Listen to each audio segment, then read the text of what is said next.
The Santir Bazar police have detained a local social media content creator for allegedly posting derogatory and offensive remarks against Assam Chief Minister Hemata Biswa Sarma on his social media platform. The accused has been identified as Shipul Majumdar, a resident of the Ganjar Tila locality in Santir Bazar.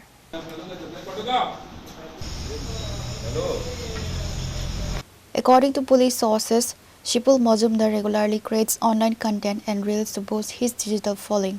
Driven by a desire for overnight internet fame, he recently produced and uploaded a controversial video containing obscene and defamatory commentary targeted directly at the Assam Chief Minister.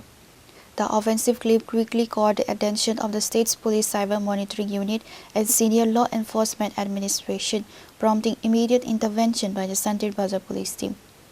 Following his detention, Majumdar was brought to the Santir Bazar police station for interrogation. ক্ষমা চাচ্ছি আমি একজন blogger বুঝতে পারি না আমি দীর্ঘদিন ধরে ব্লগ করছিলাম তা আমার মনে করছি মা বাবা নিয়ে আনন্দ করে একটা ভিডিও দিয়েছিলাম এটাতে যে আমার একটা বড় সাজা ভূত আমার মাথায় ভূত এসে গেছে এখন আমাকে ঝাড়ফুঁকা করে সুস্থ করে দিয়েছেন ভালো হয়েছে আমি পাল্টাবো জনতাবাড়ির কাছে গিয়ে ক্ষমা চাচ্ছি এখন আমাকে এটার থেকে মুক্তি দিয়ে দেন আমি আর এই ধরনের সারা ভারতবর্ষে কেউ যেন কোনো সরকারের উপরে যাতে মুখ্যমন্ত্রী হোক প্রধানমন্ত্রী হোক কোনো সরকারের উপরে যাতে বাজে মন্তব্য না করে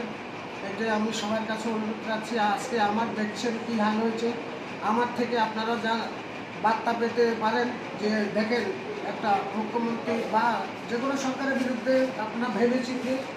ফেসবুকে আপলোড দেবেন যাতে আপনাদের বউ বাচ্চা যাতে কষ্ট না পায় আজকে আমার কারণে আমার আজকে বউ বাচ্চা না খাইয়ে মরবে এই বলে আমি ভারতীয় জনতা পার্টির কাছে এবং আসামের মুখ্যমন্ত্রী হেমন্ত মামার কাছে ক্ষমা চাইলাম।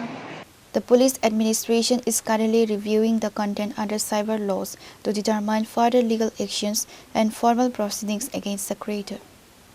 Reporter Bikram from Santir Bazar, Chini Khorang.